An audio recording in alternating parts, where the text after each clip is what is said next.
ఢిల్లీ మీడియాతో CM Revanth Reddy chit చాట్లో ఆసక్తికరమైన విషయాలు చెప్పారు. పీసీసీ కొత్త అధ్యక్షుడి విషయంలో అభిప్రాయాలు పంచుకున్నారు. పార్టీ హైకమాండ్ టీపీసీసీ అధ్యక్షుడిగా ఎవరిని నియమించినా వారితో కలిసి పనిచేస్తానన్నారు సీఎం రేవంత్ రెడ్డి. తనకంటూ ప్రత్యేక చాయిస్ అంటూ ఏదీ లేదన్నారు. అధిష్టానం ఎవరిని నియమించినా వారితో కలిసి పనిచేయడమే తన బాధ్యత అన్నారు సీఎం రేవంత్.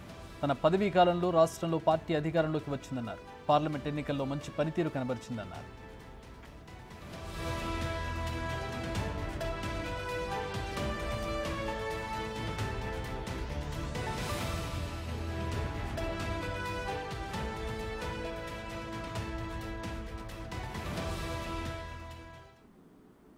మా ప్రతినిధి శివ ఢిల్లీ నుంచి జాయిన్ అవుతూ ఉన్నారు. కొత్త పీసీసీ చీఫ్ ఎవరైనా దాని మీద ప్రస్తుతం ఆసక్తికర చర్చ జరుగుతోంది కాంగ్రెస్ పార్టీలో.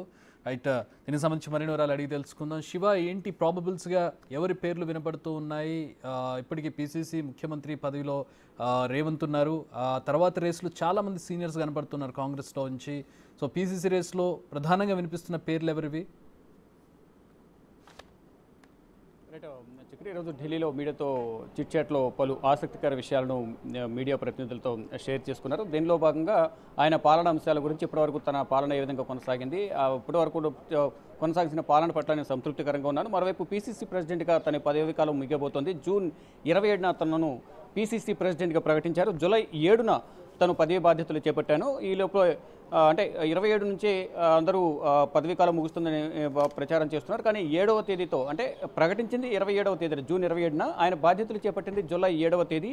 ఈ జూలై 7వ తేదీతో తన పదవీ కాలం మిగబోతున్న నేపథ్యంలో కొత్త పీసీసీ ప్రెసిడెంట్ పైన చర్చలు కొనసాగుతున్నాయి. ఇప్పటికే అధిష్టానానికి తన నిర్ణయం ప్రకటించారు. అధిష్టానం ఏ నిర్ణయం తీసుకున్నా ఆ నిర్ణయానికి అనుగుణంగా వచ్చే కొత్త పీసీసీ ప్రెసిడెంట్తో కలిసి పనిచేయడానికి నేను సిద్ధంగా ఉన్నానంటూ కూడా సీఎం రేవంత్ రెడ్డి తెలిపారు. నాకంటూ సొంత నిర్ణయాలు ఏమీ లేవు, అధిష్టానం చెప్పిన వరకే, అధిష్టానం ఏ నిర్ణయం తీసుకుంటే దానికి నేను కట్టుబడి ఉంటానంటూ కూడా ఆయన తెలిపారు. అయితే ఇప్పటివరకు కొన్ని పేర్లు ప్రచారం జరుగుతున్నాయి. అంటే కొన్ని మహేష్ కుమార్ గౌడ్, మరోవైపు సీతక్క, పొన్నం ప్రభాకర్, ఇటు మధుయాష్కి గౌడ్, వీరి పేరు ప్రధానంగా వినిపిస్తున్నాయి. ఇటు మంత్రుల విషయానికి వస్తే పొన్నం ప్రభాకర్, సీతక్క వీరి విషయాల గురించి ప్రస్తావించిన నేపథ్యంలో, అంటే మంత్రి పదవి వదులుకోవాల్సి ఉంటుంది పీసీసీ పదవి కావాలంటే, కానీ వారు సుముఖంగా ఉన్నారా లేదో వారు నిర్ణయించుకోవాలి.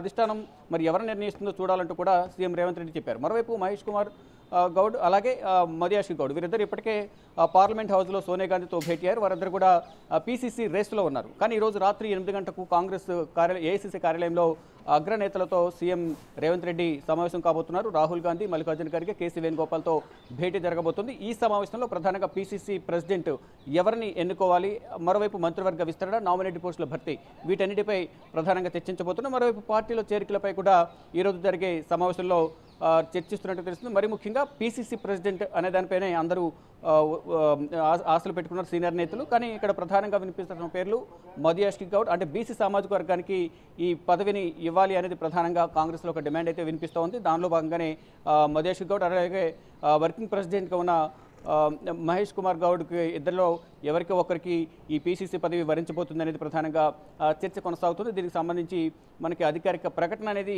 మనకు సాయంత్రం ఈరోజు జరిగే 8 గంటల సమావేశంలో ఒక సమాచారం వెలువడే అవకాశం కనిపిస్తోంది. మరోవైపు ఇక పాలనా పరంగా ఇప్పటి వరకు ఏదైతే తాను పీసీసీ ప్రెసిడెంట్గా ఉన్న సందర్భంలోనే పార్టీ అధికారంలోకి వచ్చింది. ఇక ముఖ్యమంత్రిగా పదవి బాధ్యతలు చేపట్టిన తర్వాత రాష్ట్రంలో పరిపాలన అనేది తక్కువ మార్గంలో జరుగుతుంది. ప్రజలకు సుభిక్షమైన పాలన అందిస్తున్నామంటూ కూడా సీఎం రేవంత్ రెడ్డి తెలిపారు. అంటే అందరినీ కలుపుకుని పోయి పాలన కొనసాగించాలనే ఉద్దేశంతో ప్రతి ఒక్కరి నిర్ణయాలు తీసుకుంటున్నాను. పార్టీలో చేరికలకు సంబంధించి కానీ ఇతర పార్టీల నుంచి చేర్చుకోవడం ద్వారా కాంగ్రెస్ పార్టీని బలోపేతం చేసేందుకు ఎంతో ఉపయోగపడుతుంది. ఈ నేపథ్యంలోనే చేరికలను ప్రోత్సహిస్తున్నామనేది సీఎం రేవంత్ రెడ్డి తెలిపారు. దానిలో భాగంగానే అందరినీ ఆహ్వానిస్తున్నాం, అందరి అభిప్రాయాల మేరకు అందరినీ అభిప్రాయాలు తీసుకుని కాంగ్రెస్ పార్టీలోకి అందరినీ తీసుకుంటున్నట్లు కూడా తెలిపారు. ఇతర పార్టీల నుంచి కూడా మా పాలన నచ్చి కాంగ్రెస్ పాలన ఇప్పటి వరకు అధికారం చేపట్టినప్పటి నుంచి ఏదైతే హామీలు ఇచ్చామో హామీలకు సంబంధించి ఇప్పటివరకు నెరవేరుస్తున్నాం కాబట్టి ఆ పాలన పట్ల ఆకర్షితులై ఒక్కొక్కరు కాంగ్రెస్ వైపు చూస్తున్నారంటూ కూడా సీఎం రేవంత్ రెడ్డి తెలుపుతున్నారు. మరోవైపు గతంలో ఏవైతే హామీలు ఇచ్చామో హామీల్ని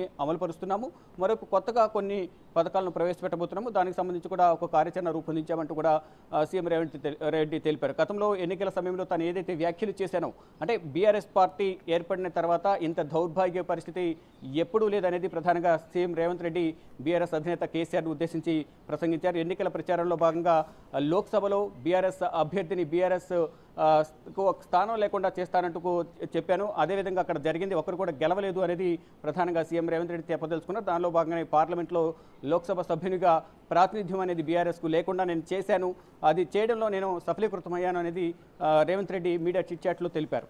మరోవైపు ఇటు ఎక్కడైతే బీఆర్ఎస్ ఓడిపోయే పరిస్థితిలో ఉందో అక్కడ బీజేపీకి సపోర్ట్ చేయడం వల్ల మేము అనుకున్న సీట్లు కొంతమేర తగ్గాయి అనేది ప్రధానంగా సీఎం రేవంత్ రెడ్డి తెలిపారు. ఇటు మహబూబ్ నగర్లో తక్కువ ఓట్లతో ఓడిపోవడం కానీ, ఇటు చేవెళ్ళ మెదక్లో అక్కడ ఓట్ షేరింగ్ అనేది బీఆర్ఎస్ ఓట్ షేర్ అనేది బీజేపీకి వెళ్ళింది. ఈ నేపథ్యంలో అక్కడ ప్రత్యేకంగా అక్కడ బీజేపీ క్యాండిడేట్స్ను చూసి ఓటు వేయలేదు, అక్కడ ప్రధాని నరేంద్ర మోడీ చూసి మాత్రమే బీజేపీ నేతలకు అక్కడ ఓటు వేశారు అనేది ప్రధానంగా రేవంత్ రెడ్డి తెలిపారు. మొత్తంగా చూసుకుంటే తమ అనుకున్న జీవన్ రెడ్డి కనపడుతున్నారు. జీవన్ రెడ్డి, శ్రీధర్ బాబు ఈ మధ్యకాలంలో జీవన్ రెడ్డి అసంతృప్తికి లోనయ్యారు.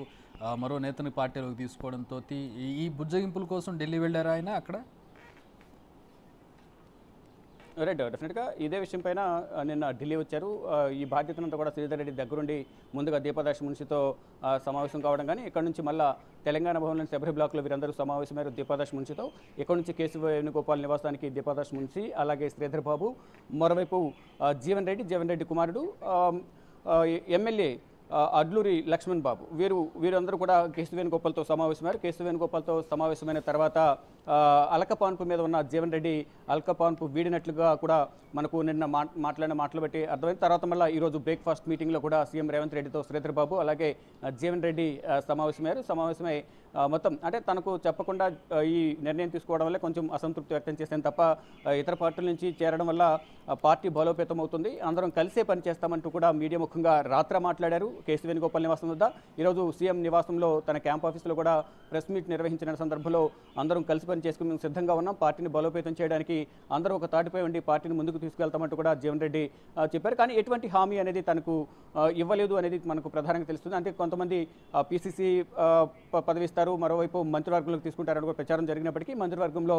ఈసారి మంత్రివర్గంలో అవకాశం లేదనే ప్రధానంగా మనకు ఒక సమాచారం అయితే అందుతోంది. కానీ ఒక సీనియారిటీ ప్రకారం ఆయనకి ఇవ్వాల్సిన ప్రాధాన్యత ఆయన సేవలను ఏవైతే వినియోగించుకోవాలో ఆ విధంగా వినియోగించుకుంటామంటూ కూడా ఇటు సీఎం రేవంత్ రెడ్డి కానీ ఇటు కాంగ్రెస్ పార్టీ సంబంధించిన సీనియర్ నేతలందరూ కూడా చెప్తూ ఉన్నారు. మొత్తంగా ఏదైతే జగిత్యాల ఎమ్మెల్యే డాక్టర్ సంజయ్ కుమార్ని ఎవరినైతే పార్టీలో ఆహ్వానించారో ఆ నేపథ్యంలోనే అక్కడ అలకపునిన నేపథ్యంలో తర్వాత ఇమీడియట్గా సీఎం రేవంత్ రెడ్డి కొంతమంది కాంగ్రెస్ సీనియర్ నేతలు ఇంటికి పంపించి అక్కడ ఆయనతో సంప్రదింపులు జరిపిన తర్వాత మళ్ళీ ఢిల్లీకి పిలిచిన నేపథ్యంలో ఢిల్లీ వచ్చారు.